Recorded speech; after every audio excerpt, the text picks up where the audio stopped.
Hi guys, welcome to முப்படை training academy. Already நம்ம வந்து டாப் 10 டக்கர்னு சொல்லிட்டு ஒரு வீடியோ பார்த்துருந்தோம். அதை பார்க்காதவங்க தயவு செஞ்சு போய் அதை பார்த்துட்டு வாங்க. ஏன் அப்படின்னு பார்த்தீங்கன்னா, நம்ம இதில் வந்து சில முக்கியமான தகவல்கள், சிலது ஞாபகம் வச்சுக்கிறதுக்காக, டக்கு ஞாபகம் வச்சுக்கிறதுக்காக சில விஷயங்கள் எக்ஸாம் பாயிண்ட் ஆஃப் வியூவில் என்ன இருக்கும் அப்படின்றத தான் பார்க்க போகிறோம். நான் ஆல்ரெடி சொல்லியிருந்தேன், எஸ்ஐ தேர்வாகட்டும், பிசி தேர்வாகட்டும், அல்லது எந்த விதமான காம்படிட்டிவ் எக்ஸாம்ஸ் இது குரூப் 4 அண்ட் லேப் அசிஸ்டண்ட்டுக்கும் பயன்பட தான் போகுது. ஸோ இப்படி பயன்படக்கூடிய வகையில் இருக்கக்கூடிய ஒரு கேள்விகள் பழைய புத்தகத்திலிருந்து எடுக்கப்படுமா, புதிய புத்தகத்திலிருந்து எடுக்கப்படுமா, நிறைய கேள்விகளுக்கு ஒரு விதிவிலக்காக தான் பிசி எக்ஸாம் நடந்து முடிந்த பிசி எக்ஸாம்ஸ் வந்து மாறிச்சு. பழைய புத்தகத்திலிருந்து தான் பெரும்பாலான கேள்விகள் எடுக்கப்பட்டிருந்துச்சுன்றது உங்க எல்லாருக்குமே தெரியும். ஸோ இப்போ இருக்கக்கூடிய அடுத்து வரக்கூடிய எக்ஸாம்ஸுக்கு நம்மளுக்கு இது கற்றுக் கொடுத்த பாடம் என்ன அப்படின்னு பார்த்தீங்கன்னா, பழைய புக்கையும் நம்ம தரவாய்க்கணும், புதிய புக்கையும் நம்ம தரவாய்க்கணும். ஸோ பழைய புக்லேருந்து சில அப்டேட்டட் இன்ஃபர்மேஷன்ஸ் தான் நியூ புக்கில் இருக்கும். ஸோ நம்ம ரெண்டுத்துலையுமே தரவாயிட்டா தான் நம்மளால என்ன பண்ண முடியும், எளிமையாக சால்வ் பண்ணிட்டு போயிட முடியும். அந்த வகையில் தான் இன்னைக்கு நம்ம பார்க்க போகிறது என்னன்னு பார்த்தீங்கன்னா, சயின்ஸினுடைய அடுத்த டாபிக். கண்டிப்பாக லேப் அசிஸ்டன்ட் எக்ஸாமுக்கு, குரூப் 4 எக்ஸாம்ஸ்க்கு, அந்த பிசி அண்ட் எஸ்ஐ எக்ஸாம்ஸ்க்கு ரொம்ப யூஸ்ஃபுல்லாக இருக்கக்கூடிய ஒரு சின்ன டாபிக் தான். என்ன அப்படின்னு பார்த்தீங்கன்னா, நம்மளுடைய உடல் வளர்ச்சி அடையணும், உடல் நல்ல ஆரோக்கியமாக இருக்கணும்னா நமக்கு ஊட்டச்சத்துக்கள் நிறைய தேவை. ஊட்டச்சத்துக்கள் நமக்கு வந்து சில சத்துக்கள் வந்து எளிமையாகவே நம்ம சாப்பிட்ற உணவுல இருந்து தான் கிடைக்குது, நியூட்ரியன்ஸ் அப்படின்னு சொல்லுவாங்க. அந்த ஊட்டச்சத்துக்களால் ஏற்படக்கூடிய குறைபாடுகள் என்ன, அந்த ஊட்டச்சத்துக்கள் எதில் அதிக அளவில் இருக்குது, அந்த ஊட்டச்சத்துக்களால் என்ன பயன்கள், இதெல்லாம் தான் இந்த வீடியோவில் நம்ம பார்க்க போகிறோம். ஸோ அதுக்கு முதல்ல நீங்கள் தெரிஞ்சுக்க வேண்டியது என்ன அப்படின்னு பார்த்தீங்கன்னா, நம்ம உடலுக்கு ஆற்றல் இருக்கக்கூடிய ஊட்டச்சத்துக்கள் என்ன. ஸோ நம்ம உடலுக்கு முதல்ல ஊட்டச்சத்துக்கள்லாம் என்னென்ன நியூட்ரியன்ஸ்லாம் இருக்குன்றதை தெரிஞ்சுக்கோங்க. ஃபேட், கொழுப்பு, அடுத்தது கார்போஹைட்ரேட்ஸ், புரோட்டீன்ஸ், விட்டமின்ஸ், தண்ணி, நம்ம சாதாரணமாக குடிக்கிற தண்ணி கூட நம்ம உடலுக்கு வந்து ஒரு நியூட்ரியன் தான். ஸோ இதெல்லாம் தான் இந்த புரோட்டீன்ஸ், இதெல்லாம் தான் நம்மளுடைய நியூட்ரியன்ஸ், ஊட்டச்சத்துக்கள்னு சொல்கிறோம். இதில் நம்ம உடலுக்கு ஆற்றல் அளிக்கக்கூடிய ஊட்டச்சத்துக்கள் எது, இதை தான் நம்ம ஃபஸ்ட்டு தெரிஞ்சுக்க வேண்டியது. ஸோ இத்தனை ஊட்டச்சத்துக்களில் நம்ம உடலுக்கு ஆற்றல், வேகம், எனர்ஜியை கொடுக்கக்கூடிய எது அப்படின்னு பார்த்தீங்கன்னா, கார்போஹைட்ரேட்டும் கொழுப்பு, ஃபேட்ஸும் தான். அப்போ உங்களுக்கு கேள்வி இப்படி தான் அமையும், ஆற்றல் அளிக்கக்கூடிய ஊட்டச்சத்துக்கள் எது அப்படின்னு சொல்லிட்டு கேட்டாங்கன்னா, ஆன்சர் ஆப்ஷன் எதுவாக தான் இருக்கணும், கார்போஹைட்ரேட்டும் ஃபேட், கொழுப்பாக தான் இருக்கணும், ஆற்றல் அளிக்கக்கூடியது. கொழுப்பு எடுத்து போய் தான் நல்லா வேகம் எடுத்து திரியிறன்னு சொல்லுவாங்கல்ல, அப்போ வேகம் எடுத்து திரியிறார் ஒரு உடல் வளர்ச்சினா அதுக்கு வந்து என்னதான் அர்த்தமாயிடும், கொழுப்பு நெக்ஸ்ட் கார்போஹைட்ரேட். அதே மாதிரி உங்கள் உடலை வளர்ச்சி அடைய செய்வது, இப்போ நீங்கள் வந்து குழந்தையா பிறக்கும்போது சின்னோண்டு இருக்கீங்க, அப்புறமே பெருசாக மாறிட்டே போயிட்டு இருக்கீங்க. அப்போ உங்கள் உடலுக்கு வளர்ச்சியை தரக்கூடியது எதுன்னு பார்த்தீங்கன்னா புரோட்டீன். நல்ல புரோட்டீன்ஸ் இருந்தால் தான் நம்ம என்ன பண்ணுவோம், டாலர், ஷார்ப்பர், ஸ்ட்ராங்கர் அப்படின்னு சொல்லுவாங்கல்ல, அந்த மாதிரி வந்து புரோட்டீன்ஸ் அதிக அளவில் இருக்கும். ஸோ அது மூலமாக தான் என்ன பண்ணுவேன், வளர்ச்சி அடைவேன். இது வந்து உன்னுடைய உடலுக்கு வளர்ச்சி அடையக்கூடியது வந்து புரோட்டீன்ஸ். அடுத்தது உன்னுடைய உடலை வந்து வெப்பத்தை தணிக்கிறது, அதாவது உடலுக்கு வந்து உணவை கடத்தி செல்லக்கூடியது, உன்னுடைய உடல் சூட்டை வந்து தணிக்கக்கூடியது எது அப்படின்னு பார்த்தீங்கன்னா நீர். எல்லாருக்குமே தண்ணியை பற்றி தெரியும், தண்ணி தான் வந்து உடல் சூட்டை தணிக்கும். அதே நேரத்தில் நீ சாப்பிட்ற உணவை அந்தந்த இடத்துக்கு எடுத்துகிட்டு போய் கரெக்டாக சேர்க்க வேண்டிய ஒரு பொறுப்பும் அந்த தண்ணிக்கு தான் இருக்குது. ஸோ நீர் தான் அதற்கு ஆதாரமாக விளங்குது. ஸோ அடுத்ததான் நம்ம பார்க்க போகிறது என்ன அப்படின்னு பார்த்தீங்கன்னா, உங்களுடைய உடலியல் செய்கைகள் அப்படின்னு சொல்லலாம். உடலியல் செய்கைகள் அப்படின்னா நீ தொடுறதாகட்டும், எதுவாகட்டும், அது எல்லாமே ஒரு உடலியல் செய்கைகள் தான். நீ நடக்கிறது, ஓடுறது, இல்லைனா எங்கன்னா போகிறது, வாக்கிங் அண்ட் எக்ஸசைஸ், எதுனாகனா இருக்கட்டும், அந்த உடலியல் செய்கைகள் எல்லாம் ஒழுங்குபடுத்துறது. இப்படி நான் ஒரு கையை அசைக்கிறேன்னா அது என்னுடைய உடலியல் செய்கை தான். இதெல்லாம் ஒழுங்குபடுத்துறது எது அப்படின்னு பார்த்தீங்கன்னா, நான் சாப்பாட்டில் எடுத்துக்கக்கூடிய வைட்டமின் அண்ட் தென் வந்து மினரல்ஸ், தாது உப்புக்கள்னு சொல்லுவாங்க. விட்டமின்கள் அண்ட் தென் தாது உப்புக்கள், மினரல்ஸ், இது ரெண்டும் தான் அந்த பங்கை எடுத்துக்குது. ஸோ ஃபர்ஸ்ட் இதெல்லாம் தெரிஞ்சு வச்சுக்கோங்க. ஸோ ஊட்டச்சத்துக்கள்லாம் என்னென்ன, கார்போஹைட்ரேட்ஸ், ஃபேட், கொழுப்புகள், விட்டமின்கள், அதே மாதிரி மினரல்ஸ் சொன்னோம், அதே மாதிரி தண்ணீர், அந்த மாதிரி சில விஷயங்களை சொன்னோம். இதில் வந்து எதுக்கு பயன்படுதுன்றதையும் நான் சொல்லிட்டேன். புரோட்டீன், புரதம் எதுக்கு பயன்படுது அப்படின்னு பார்த்தீங்கன்னா, உங்களுடைய உடலை வளர செய்வதற்காக புரோட்டீன்ஸ் பயன்படுது. அதே மாதிரி உங்களுடைய உடலினுடைய அந்த செயல்திறனை அதிகரித்து உங்கள் உடலுடைய செயல்திறனை வந்து கட்டுப்படுத்துறது எதுன்னு பார்த்தீங்கன்னா, நீங்கள் எடுத்துக்கக்கூடிய விட்டமின்ஸ் அண்ட் தென் புரோட்டீன்ஸ்னு சொன்னேன். அதே மாதிரி உங்களுடைய உடலுக்கு ஆற்றல் அளிக்கக்கூடியது எதுன்னு பார்த்தீங்கன்னா கார்போஹைட்ரேட்ஸும் கொழுப்புன்னு சொன்னேன். அதே மாதிரி உங்களுடைய உடலில் சாப்பாட்டை கடத்தி எடுத்து செல்வதற்கும் உங்களுடைய உடலுடைய சூட்டை தணிப்பதற்கும் எது பயன்படுதுன்னு சொன்னீங்கன்னா நீர்ன்னு சொன்னேன். ஓகே, அடுத்த இன்ஃபர்மேஷன் பார்த்துலாமா. இந்த நீர் சத்துன்னு சொல்றாங்கல்ல, இந்த நீர் சத்து சில கண்டென்ட்ஸ்ல அதிகமாக இருக்கு. அதை கூட உனக்கு கேள்வியாக கேட்பதற்கான வாய்ப்புகள் அமையலாம் என்றதுனால தான் இதை நான் வந்து எக்ஸ்ட்ரா உங்களுக்கு இன்ஃபர்மேஷனாக வச்சிருக்கேன். ஸோ இது மேலும் அறிந்து கொள்வோம்ன்றதுல தான் வரப்போகுது. ஸோ இதில் என்ன எவ்வளவு பெர்சன்டேஜ் ஆஃப் நீர் சத்து இருக்குன்றதை தெரிஞ்சுக்கோங்க. ஃபர்ஸ்ட் அதிகப்படியான நீர் சத்து கொண்ட உணவு எதுன்னு பார்த்தீங்கன்னா தர்பூசணி பழம் தான். ஸோ வெயில் காலத்துக்கு ஏற்ற உணவாக வந்து உங்களுக்கு ப்ரெஃபர் பண்ணுறது எதுன்னு பார்த்தீங்கன்னா, தர்பூசணி சாப்பிடுங்க, கொஞ்சம் சூட்டை தணிக்கும் அப்படின்னு சொல்லுவாங்க. ஸோ தர்பூசணியில் தான் கிட்டத்தட்ட 99% நீர் சத்து உள்ளது. ஓகேங்களா, கிட்டத்தட்ட 100%க்கு 1% தான் கம்மியாக இருக்கு. அது கூட அந்த சக்கை அப்படின்னு சொல்லுவாங்க, அவ்வளோதான். ஓகேங்களா, கிட்டத்தட்ட 99% நீர் சத்து எதில் இருக்கு, தர்பூசணி பழத்தில் இருக்கு. ஸோ தர்பூசணிக்கு அடுத்தபடியாக நீர் சத்து அதிகமாக கொண்டுள்ள உணவு எதுன்னு பார்த்தீங்கன்னா வெள்ளரிக்காய். ஸோ வெள்ளரிக்காயில் எத்தனை சதவீதம் இருக்குன்னு பார்த்தீங்கன்னா 95% இருக்கு. ஸோ வெள்ளரிக்காயில் இருக்கக்கூடிய நீர் சத்து எவ்வளவு, 95%. இதற்கு அடுத்தபடியாக எந்த உணவு இருக்குன்னு பார்த்தீங்கன்னா காளான். காளான்ல இருக்கக்கூடிய உணவில் இருக்கக்கூடிய நீர்ச்சத்து எவ்வளோன்னு பார்த்தீங்கன்னா 92%. புரியுதுங்களா? ஸோ தர்பூசணி 99%, வெள்ளரிக்காய் 95%, காளான் வந்து என்ன 92%. ஸோ காளானுக்கு அடுத்தபடியாக 87% நீர் சத்தை உடைய பொருள் எதுன்னு பார்த்தீங்கன்னா பால். பாலில் தான் வந்து எவ்வளோ இருக்குன்னு பார்த்தீங்கன்னா 87% நீர் சத்து இருக்கு. ஸோ பாலிற்கு அடுத்தபடியாக உருளைக்கிழங்குல தான் பார்த்தீங்கன்னா 75% நீர் சத்து இருக்கு. ஸோ பாலுக்கு அடுத்தபடியாக எதில் இருக்கு? உருளைக்கிழங்குல 75% நீர் சத்து இருக்கு. ஸோ உருளைக்கிழங்குக்கு அடுத்ததாக என்ன இருக்கும் அப்படின்னு பார்த்தீங்கன்னா நம்ம பார்க்கக்கூடிய ஒரு ரொட்டி துண்டு, சாதாரணமாக நம்ம பார்க்குறோம்ல ஒரு ரொட்டி துண்டு, அந்த ரொட்டி துண்டில் கூட எத்தனை சதவிகிதம் இருக்குன்னு பார்த்தீங்கன்னா 25% நீர் சத்து உடையதா இருக்கு. ஓகேங்களா? ஸோ இதெல்லாம் வந்து ஒரு எக்ஸாம் பாயிண்ட் ஆஃப் வியூவில் இவ்வளோ பர்சன்டேஜ் ஆஃப் வாட்டர் கண்டென்ட் வந்து எதில் இருக்கு அப்படின்னு சொல்லிட்டு கூட உனக்கு கேட்கறதுக்கான வாய்ப்புகள் இதுக்கு மேலே அமையலாம். இதுவும் தெரிஞ்சு வச்சுக்கோங்க, சைட் பை சைடு நல்லா இருக்கும். ஸோ இதற்கு அடுத்தது நம்ம பார்க்க போகிறது வந்து நம்ம பார்த்தோம்ல நம்ம உடலுக்கு ஊட்டச்சத்து எதெல்லாம் தருதுன்னு, அதில் ஏற்படக்கூடிய குறைபாட்டு நோய்கள் அப்படின்னு சொல்லிட்டு சொல்லுவாங்க. ஸோ புரதத்தினால் ஏற்படக்கூடிய குறைபாட்டு, அதாவது புரோட்டீன்ஸ், நான் ஆல்ரெடி சொல்லிட்டேன் உடல் வளர்ச்சி அடைவதற்கு தான் எது தேவைப்படுதுன்னு சொன்னேன், புரதம் தேவைப்படுதுன்னு சொன்னேன். அந்த புரதத்தினால் ஏற்படக்கூடிய நோய்பாடு, அதாவது வந்து உடம்புல வந்து புரோட்டீன் சத்து ரொம்ப கம்மியாக இருந்துச்சுன்னா உனக்கு 2 வகையான நோய்கள் ஏற்படலாம். ஒன்று குவாஷியேக்கர், இன்னொன்று மராஸ்மஸ்.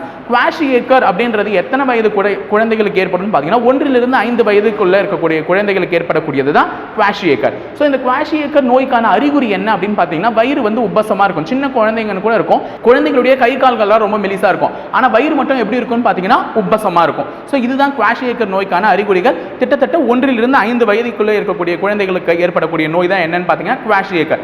ஸோ 5 வயதிற்கு மேற்பட்ட குழந்தைகளுக்கு ஏற்படக்கூடிய நோய் என்னன்னு பார்த்தீங்கன்னா மராஸ்மஸ். ஸோ இந்த மராஸ்மஸ் நோய்க்கான அறிகுறி என்னன்னு பார்த்தீங்கன்னா கை கால்கள்லாம் வந்து வீங்காம, அதாவது தட்டையா இருக்கும், ஒல்லியா இருக்கும், ஒல்லி குச்சி நரம்புன்னு சொல்லுவாங்கல்ல, அந்த மாதிரி ஒல்லியா இருக்கும். அதே நேரத்தில் தலை வந்து ரொம்ப பெருசா இருக்கும். இதெல்லாம் வந்து மராஸ்மஸ் நோய்க்கான அறிகுறிகளாக காணப்படுது. ஸோ இதெல்லாம் கூட உனக்கு ஒரு அறிகுறி கொடுத்துட்டு இது எந்த நோய்க்கானதுன்னு கேட்கலாம். இல்லையா 1 to 5 வயது குழந்தைகளுக்கு ஏற்படக்கூடிய புரத குறைபாட்டினால் ஏற்படக்கூடிய நோய் என்னன்னு கேட்டாங்கன்னா குவாஷியேக்கர். 5 வயதிற்கு மேற்பட்ட குழந்தைகளுக்கு புரத குறைபாட்டினால் ஏற்படக்கூடிய நோய் என்னன்னு கேட்டாங்கன்னா மராஸ்மஸ். ஸோ இதெல்லாம் குணப்படுத்தணும்னா சில உணவுகள்லாம் இருக்குது, அது உங்களுக்கு பின்னாடி டிஸ்பிளே ஆகிட்டு இருக்கும். பால், பட்டாணி, ஸோ அந்த மாதிரி சில தானிய வகைகள், அதே மாதிரி முட்டையினுடைய வெள்ளைக்கரு மட்டும்தான், மஞ்சள் கரு எடுத்துக்க கூடாதுங்க. வெள்ளைக்கரு மட்டும் எடுத்துக்கிட்டிங்கன்னா ப்ரோட்டீன்ஸ் வந்து அதிகமாக உனக்கு கிடைக்கிறதுக்கான வாய்ப்பு இருக்கும். அதுக்கப்புறம் சிறு தானிய வகைகள் எடுத்துக்கிட்டிங்கனாலும் உங்களுக்கு ப்ரோட்டீன் சத்து அதிகமாக கிடைக்கும். ஸோ இதெல்லாம் புரத குறைபாட்டினால் ஏற்படக்கூடிய நோய்கள். ஸோ அடுத்ததான் நம்ம பார்க்க போகிறது என்னன்னு பார்த்தீங்கன்னா வைட்டமின் குறைபாட்டால் ஏற்படக்கூடிய நோய். நான் ஆல்ரெடி சொல்லியிருந்தேன் உடலினுடைய செயல்திறன்களை ஒழுங்குபடுத்துவதே வைட்டமின்கள் தான் முக்கிய பங்கு வகிக்குது. ஸோ வைட்டமின்களுக்கு அடுத்ததான் நம்ம எடுத்துக்கக்கூடிய தாது உப்புகள், மினரல்ஸ் வந்து முக்கிய பங்கு வகிக்குதுன்னு சொன்னேன். ஸோ இந்த இரண்டுமே குறைபாடுகளாக இருந்ததுன்னா உடலில் பல்வேறு பிரச்சனைகளை நம்ம சந்திக்க வேண்டியது வரும். அதில் நான் இப்போ வந்து உங்களுக்கு ஒவ்வொரு வைட்டமின் பற்றி சொல்லும் போது அதில் என்ன குறைபாடு நோய் இருக்குன்னு சொல்கிறேன், அதுக்கான அறிகுறிகள் என்னன்னு சொல்கிறேன். பின்னாடி டிஸ்பிளேல வந்து சில வெஜிடபிள்ஸ், சில காய்கறிகள், பால், முட்டை, அது மாதிரிலாம் சில இதெல்லாம் டிஸ்பிளே ஆகும். அதுதான் அந்த வைட்டமின் ஏக்கான, நீங்கள் அப்படியே சைட் பை சைட் தெரிஞ்சுக்கோங்க. அதை நான் வந்து டிக்டேட் பண்ணணும்னு அவசியம் இல்லை. இப்போ பின்னாடி தெரியக்கூடிய அந்த ஒரு இதுதான் உனக்கு எது அப்படின்னு பார்த்தீங்கன்னா வைட்டமின் ஏ குறைபாட்டுள்ள நோய்கள் வந்துச்சுன்னா அதை எடுத்துக்கலாம். ஏன்னா அதில் தான் வைட்டமின் ஏ கண்டென்ட் அதிகமாக இருக்குது. நாளை பின்ன வைட்டமின் ஏ அதில் எது அதிகமாக இருக்குன்னு கேட்டால் கூட அதில் உங்களுக்கு ஆன்சர் ஈஸியாக பிக் பண்ணுறதுக்கு தோணும். ஸோ அதை பார்க்கலாம். ஸோ நம்ம ஃபஸ்ட்டு பார்க்க போகிறது வைட்டமின் ஏ தான். ஸோ வைட்டமின் ஏனால என்ன குறைபாடு ஏற்படும் பார்த்தீங்கன்னா ஒழுங்கற்ற பார்வை அல்லது அதிகமான ஒளி வெளிச்சத்தில் வந்து உனக்கு ஒரு மங்கிய பார்வை ஏற்படும். ஸோ அந்த மாதிரி மாலைக்கண் நோய்னு சொல்லுவாங்கல்ல, அதுதான் வைட்டமின் ஏக்கான ஏற்படக்கூடிய ஒரு மிகப்பெரிய குறைபாட்டு நோய். அப்போ மாலைக்கண் நோய் எந்த விட்டமின் குறைபாட்டால் ஏற்படுது அப்படின்னு பார்த்தீங்கன்னா வைட்டமின் ஏன்னு ஈஸியாக சொல்லிட்டு போயிடலாம். எப்படி சார் நான் ஞாபகம் வச்சுக்கிறது அப்படின்னு பார்த்தீங்கன்னா கவுண்டமணி சார் வந்து ஒரு படத்தில் வந்து சின்ன தம்பின்ற ஒரு படத்தில் வந்து மாலைக்கண் நோய் 6 மணிக்கு மேலே 1 கோடி ரூபாய் கொடுத்தாலும் வேலையே செய்யக்கூடாது அப்படின்னு சொல்லியிருப்பாரு.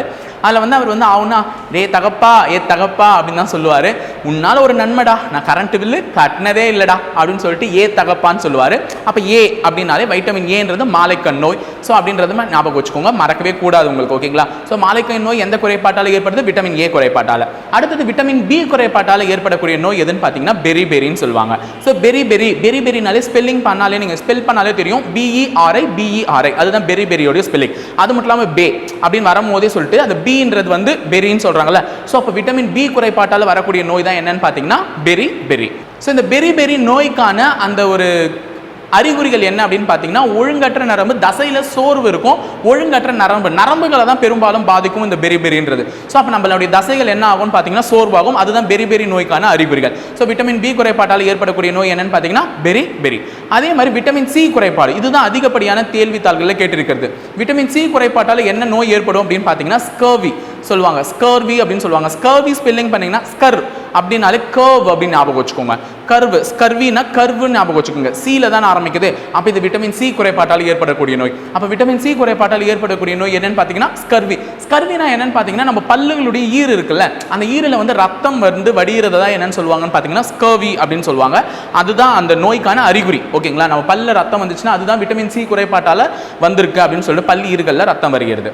அதே மாதிரி விட்டமின் டி அப்படின்ற போது விட்டமின் டி குறைபாட்டால் என்ன ஏற்படும்னா, விட்டமின் டி வந்து அதிகப்படியாக சன்லைட்ல இருந்தால் நமக்கு கிடைக்கும் தெரியும். அப்போ விட்டமின் டி வந்து என்ன குறைபாடு இருக்கும், அதுல என்ன குறைபாடுன்றதை முதல்ல தெரிஞ்சுக்கோங்க. ரிக்கெட்ஸ், விட்டமின் டி குறைபாட்டால் ஏற்படக்கூடிய நோய் என்னன்னு பார்த்தீங்கன்னா ரிக்கெட்ஸ் என்ற நோய். இந்த ரிக்கெட்ஸ் என்ற நோய் என்னன்னு பார்த்தீங்கன்னா நம்மளுடைய எலும்பு வந்து வளைஞ்சிருக்கும். சில பேருக்கு எலும்புகள் வந்து ஒழுங்கா வரிசை அமைச்சிருக்காரு. இப்போ நமக்குலாம் கை நீட்டினீங்கன்னா நேராக இருக்கும், சில பேருக்கு வளைஞ்ச கைகள் இருக்கும். ஸோ அப்போ அவங்களுடைய எலும்புகளுடைய தோற்றமே என்ன ஆகும்னு பார்த்தீங்கன்னா வளைஞ்சிருக்கும். இதுதான் ரிக்கெட்ஸ் நோய்க்கான அறிகுறி. ஸோ விட்டமின் டி குறைபாட்டால் தான் இந்த ரிக்கெட்ஸ் நோய் வந்து ஏற்படுறதா அப்படின்னு சொல்லியிருக்காங்க. அதே மாதிரி நமக்கு இன்னும் 2 விட்டமின்கள் இருக்கு, அதுதான் வந்து E and K. Vitamin E குறைபாட்டால் என்ன நோய் ஏற்படும் அப்படின்னு பார்த்தீங்கன்னா மலட்டுத்தன்மை. அதாவது வந்து உங்களுக்கு குழந்தையின்மையை போலாம், இல்லைன்னா நோய் எதிர்ப்பு சக்தி வந்து குறையலாம். இதுதான் மலட்டுத்தன்மைக்கான ஒரு குறியீடா இருக்கு. ஓகேங்களா, ஒரு அறிகுறியா இருக்கு. ஸோ விட்டமின் இ குறைபாட்டால் ஏற்படக்கூடிய நோய் என்னன்னு பார்த்தீங்கன்னா மலட்டுத்தன்மை. விட்டமின் கேனால ஏற்படக்கூடிய நோய் என்னன்னு பார்த்தீங்கன்னா ரத்தம் உறையாமை அப்படின்னு சொல்லுவாங்க. ஸோ ரத்தம் உறையாமை அப்படின்னா என்னன்னு பார்த்தீங்கன்னா ரத்தம் வந்து உறைஞ்சு போயிடாது. இப்போ நமக்குலாம் வந்து ரத்தம், இப்போ நமக்கு எதனா ஒரு இடத்துல கிழியுதுன்னு வச்சுக்கோங்க, வெளியில் ரத்தம் வரும், ஒரு சில் தண்ணி நம்ம வந்து அது மேலே தெளிக்கும் பொழுது உடனே என்ன ஆகிடும்னு பார்த்தீங்கன்னா ரத்தம் வந்து உறைஞ்சு போகிறதுக்கான வாய்ப்புகள் இருக்கும். ஒரு சின்ன காயம்னா அதுக்கு எவ்வளோ ரத்தம் வெளியே வரணுமோ அதுதான் வெளியே வரும். ஸோ இந்த விட்டமின் கே குறைபாடு உள்ளவர்களாக இருந்தார்கள்னா ஒரு சின்ன காயத்தில் கூட அதிகப்படியான ரத்தம் வந்து வெளியே போறதுக்கான வாய்ப்புகள் இருக்கு. இப்போ சின்னதாக தான் கிழிச்சிருக்கும், ஆனால் ரத்தம் என்ன பண்ணும், கண்டினியூஸாக நிற்காத வெளியே போயிட்டே இருக்கும். ஸோ அந்த மாதிரி வந்து ரத்தம் உறையாமை, அது ரத்தம் உறையவே உறையாது வெளியில் வர ரத்தம். ஓகேங்களா, ஸோ இதுதான் வந்து விட்டமின் கேக்கான ஒரு குறைபாடாக சொல்றாங்க. ஸோ இப்போ நான் அகைன் ஒரு முறை லிஸ்ட் அவுட் பண்ணிடுறேன். விட்டமின் ஏ என்னன்னா மாலைக்கண் நோய், விட்டமின் பி என்னன்னா பெரிபெரி, விட்டமின் சி என்னன்னா ஸ்கர்வி, விட்டமின் டி என்னன்னா ரிக்கெட்ஸ், விட்டமின் இ வந்து மலட்டுத்தன்மை, விட்டமின் கே வந்து என்னன்னு பார்த்தீங்கன்னா ரத்தம் உறையாமை. ஸோ இதற்கு அடுத்தது நம்ம பார்க்க போகிறது தாது உப்புக்கள். ஸோ தாது உப்புகள்ன்றது மினரல்ஸ், இதுவும் வந்து உடலியல் செய்கைகளை வந்து ஒழுங்குபடுத்துறதுக்காக ஏற்படக்கூடிய ஒரு மினரல்ஸ் தான் சொல்லிட்டேன். இதில் என்ன குறைபாடு இருக்கும், இந்த குறைபாட்டினால என்ன பண்ண போகிறோம் அதை தான் இப்போ நான் சொல்ல போகிறேன். கடைசியாக பார்த்துட்டா முடிஞ்சிடும். என்னென்ன அப்படின்னு பார்த்தீங்கன்னா நம்ம உடம்புல வந்து மினரல்ஸ்னா பொதுவாக என்னென்ன மினரல்ஸ்னா நமக்கு உடம்புக்கு அதிகமாக தேவைப்படுதுன்னு பார்த்தீங்கன்னா கால்சியம், இரும்பு, அயோடின் தான். ஸோ இதில் ஏதாவது ஒரு குறைபாடு இருந்தாலும் நமக்கு அது எந்த அளவில் பாதிப்பை தரும் அப்படின்றத தான் இப்போ நான் சொல்ல போகிறேனே. இரும்பு குறைபாடுகள் இருந்தால் என்ன நோய் வரும் அப்படின்னு பார்த்தீங்கன்னா ரத்த சோகை வரும். ஸோ இரும்பு குறைபாட்டினால் ஏற்படக்கூடிய நோய் என்னன்னு பார்த்தீங்கன்னா ரத்த சோகை. இதுக்கு என்ன அறிகுறின்னு பார்த்தீங்கன்னா மயக்கம் வரும். ஸோ மயக்கம் வரும், அதுக்கப்புறமா வந்து நம்மளால் எளிமையாக வந்து எந்த வேலையும் செய்ய முடியாது. ஸோ அதுதான் மயக்கம் வர்றது. அதுக்கப்புறம் உடலில் வந்து சோர்வு ஏற்படுது. இதுதான் வந்து முக்கிய அறிகுறியாக சொல்றாங்க. ஸோ அப்போ இரும்பு குறைபாட்டினால் ஏற்படக்கூடிய நோய் என்னன்னு பார்த்தீங்கன்னா ரத்த சோகை. அந்த இரும்பு குறைபாடு வரக்கூடாதுன்னா என்னென்ன உணவுகள் எடுத்துக்கலான்றது பின்னாடி டிஸ்பிளே ஆகிட்டு இருக்கு. அதே மாதிரி கால்சியம் குறைபாட்டால் வந்து எலும்பு மற்றும் பல்கள் வந்து அதிக அளவில் சிதைவடையும். ஸோ எலும்புகள் பல்களில் வந்து தேய்மானம் நடைபெறும். அதுதான் வந்து கால்சியம். இது எல்லாருக்குமே சொல்லியிருப்பாங்க சின்ன வயசுலேருந்தே, எலும்புக்கு தேவை கால்சியம், பல் சிதைவுக்கு தேவை கால்சியம். ஏன்னா இது நமக்கு எக்ஸாம்ல இப்படி தான் கேட்பாங்க. ரத்த சோகை எந்த மினரல் குறைபாட்டினால், எந்த தாது உப்புக்களின் குறைபாட்டினால் ஏற்படுதுன்னா இரும்புன்னு சொல்லணும். அதே மாதிரி எலும்புகள் மற்றும் பல் சிதைவுகள் எந்த குறைபாட்டினால் ஏற்படுதுன்னா கால்சியம் சொல்லணும். ஸோ இது எக்ஸாம்ஸ்லையும் நமக்கு நிறைய கேட்டிருக்காங்க, அதையும் ஞாபகம் வச்சுக்கோங்க கைஸ். லாஸ்ட்டாக அயோடின் குறைபாட்டால் என்ன அப்படின்னு பார்க்கணும், முன்கழுத்து கடலை, அதாவது கழுத்துக்களில் வீக்கம் ஏற்படும், அதுதான் வந்து அந்த நோயின்னு சொல்லியிருக்காங்க, முன்கழுத்து கடலை. ஓகேங்களா, ஸோ இப்போ நான் லாஸ்ட்டாக ஒரு முறை லிஸ்ட் அவுட் பண்ணிடுறேன். தாது உப்புக்கள் மினரல்ஸ் 3ன்னு சொன்னேன். கால்சியம் வந்து எலும்பு மற்றும் பல்களுக்கான சிதைவு, அதே மாதிரி இரும்பு வந்து ரத்த சோகைக்கு, லாஸ்ட்டாக வந்து பார்த்தா அயோடின் வந்து முன்கழுத்து தலை. இதெல்லாம் தான். ஸோ அதற்கான உணவுகளும் பின்னாடி டிஸ்பிளே ஆகிட்டே இருந்திருக்கும் சைட் பை சைட். ஸோ இன்னைக்கு இதெல்லாம் வந்து தெரிஞ்சுக்கிட்டோம், சயின்ஸில் சில முக்கியமான விஷயங்களை. அடுத்தடுத்த வீடியோவில் இன்னும் சில மேலும் தகவல்களை தெரிஞ்சுட்டு போயிட்டே இருப்போம். நம்ம எக்ஸாமுக்கு படிக்க போகிறதில்ல, கவனிக்க போகிறோம், அதை ஞாபகம் வச்சுக்கோங்க. தேங்க்யூ.